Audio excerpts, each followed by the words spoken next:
A todos e a todas aqui presentes.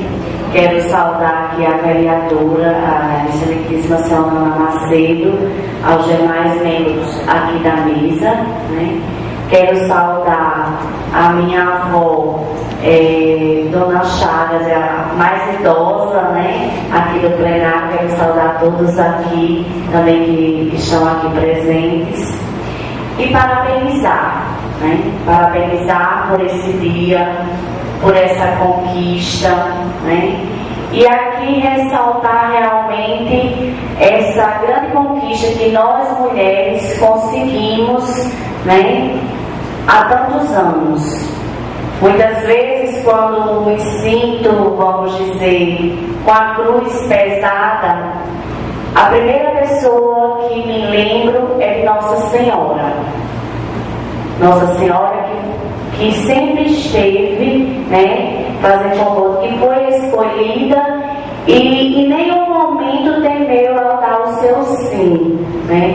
Então, diante de todas as dificuldades que nós passamos em nossas vidas, de todos os desafios, né, que muitas vezes quando alguém, você até reflete, será que esse realmente é o momento? Então, eu sempre lembro de Nossa Senhora e dou o meu sim, o sim de luta, o sim de dizer que nós somos capazes, né? Que nós mulheres, Ana, com certeza, né, somos vamos dizer, eu acho que a maior profissional que tem é a dona de casa, né? Porque por mais que ela seja juíza, delegada, prefeita, secretária, gari, mas temos que ser mãe, esposa, né, administradora, né? Não sei se os homens seriam capazes de administrar tudo isso, viu, Léo?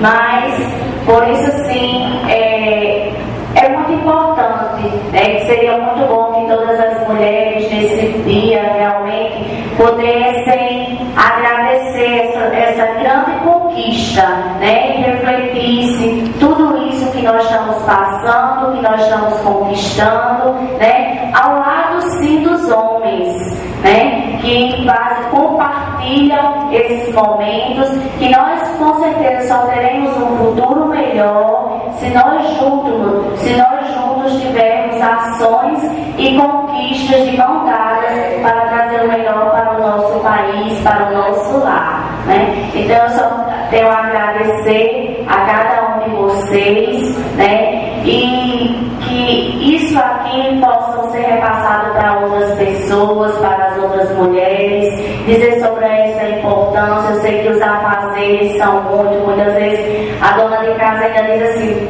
24 horas é pouco para que nós possamos fazer tudo dentro de um dia, mas também nós temos que ter um pouquinho de tempo, primeiramente para Deus, para agradecer e para nós mesmos, né? Mostrar que nós realmente fazemos a diferença como mãe de família, como dona de casa, como gari, como gestora, né? Como sindicalista. Então, eu deixo aqui o meu abraço a cada um de vocês, mulheres, né? Que são essas pessoas iluminadas, né? Por Nossa Senhora, para que a gente possamos realmente continuar lutando por dias melhores e por mais conquistas e igualdade social. Muito obrigada.